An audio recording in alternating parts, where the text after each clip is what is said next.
जय माता दी।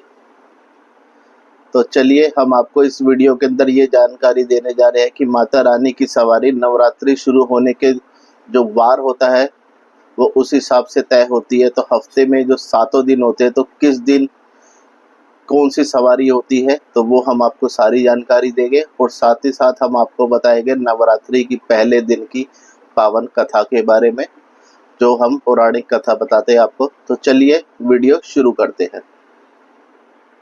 माता रानी की सवारी नवरात्रि शुरू होने वाले दिन के वार के हिसाब से तय होती है और यह भविष्य की घटनाओं का संकेत देती है, ऐसा माना जाता है। देवी भागवत पुराण के एक श्लोक के अनुसार सोमवार या रविवार को नवरात्रि शुरू होने पर माता हाथी पर आती है, जो सुख समृद्धि का प्रतीक होता है। शनिवार या मंगलवार को आने पर वो घोड़े पर सवार होती है, जो उथल पुथल का संकेत है। गुरुवार या शुक्रवार को मां पालकी पर आती है, जो महामारी और अस्थिरता का संकेत है। और बुधवार पर आने पर वे नौका पर आती है, जो आपदा से मुक्ति और शांति का प्रतीक है। तो हम आपको एक बार दोबारा दिन और साथ ही साथ सवारी का महत्व आपको बताते हैं। रविवार या सोमवार माता हाथी पर आती है। यह कृषि, सुख शांति और अच्छी वर्षा का प्रतीक माना जाता है। मंगलवार और शनिवार माता घोड़े पर आती है। यह राष्ट्रों के बीच युद्ध, उथल पुथल और संघर्ष का संकेत माना जाता है। गुरुवार या शुक्रवार माता पालकी पर आती है। यह अस्थिरता, चुनौतियों, बीमारियों और महामारी का संकेत देती है, ऐसा माना जाता है। साथ ही साथ बुधवार माता नौका पर आती है। यह आपदा से मुक्ति और जीवन में शांति का प्रतीक है, ऐसा माना जाता है। ये सारी जानकारी हम आपको देवी भागवत पुराण में दिए एक श्लोक के आधारित दे रहे हैं और ये श्लोक हम आपको स्क्रीन पे दिखाएंगे, आप इसको देखिएगा तो आपको ये सारी जानकारी मिल जाएगी। और साथ ही साथ पहले नवरात्रि का जो दिन है उसकी पावन कथा हम आपको बताने जा रहे हैं। तो चलिए पौराणिक कथा शुरू करते हैं। नवरात्रि का पहला दिन मां शैलपुत्री को समर्पित है, जो हिमालय राज की पुत्री है। इसी के चलते उनका नाम का अर्थ भी कुछ ऐसा ही है। शैल माने पत्थर या पहाड़। पहले दिन शैलपुत्री की पूजा का महत्व भी है।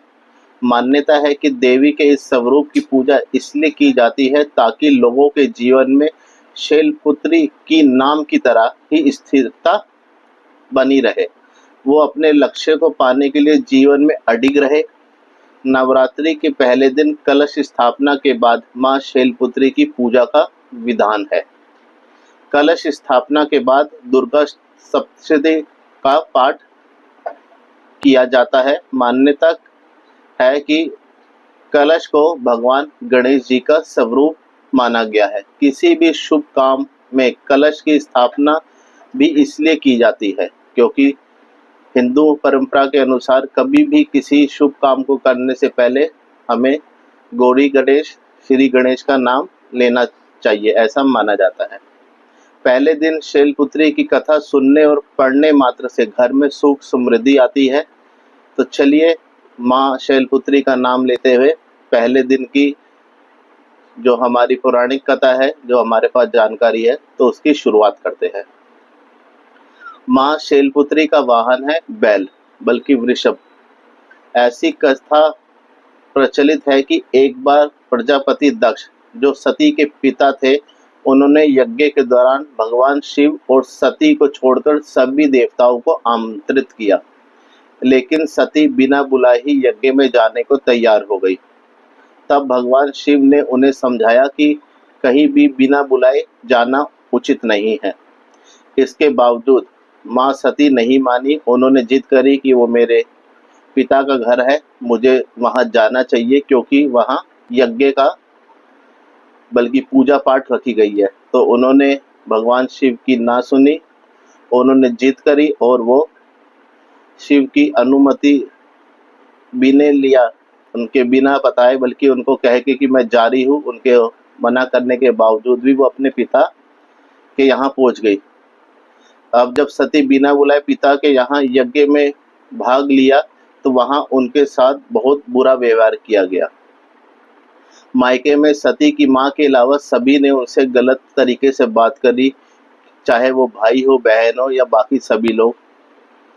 सभी ने सती और उनके भगवान शिव की उपहास भी किया, ऐसा माना जाता है।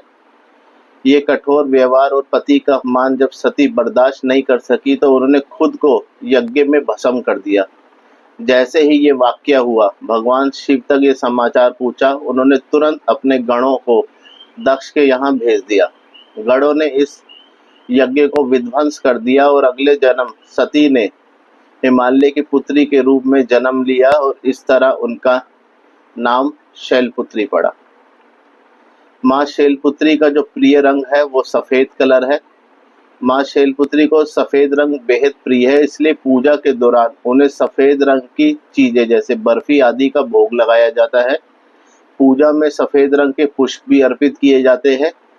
माता के भक्तों को पहले दिन की पूजा में सफेद वस्त्र धारण करने चाहिए, ऐसा लाभकारी बताया जाता है। तो इसी के साथ ये कथा समाप्त होती है। और साथ ही साथ यदि आप हमारे चैनल पर नए हैं या पहली बार आए हैं तो आपका शुक्रिया। आप हमारे चैनल को सब्सक्राइब कीजिए यदि आपको हमारा चैनल पसंद आया है, और बेल आइकन जरूर ऑन कर लीजिएगा जिससे आपको नोटिफिकेशन मिले।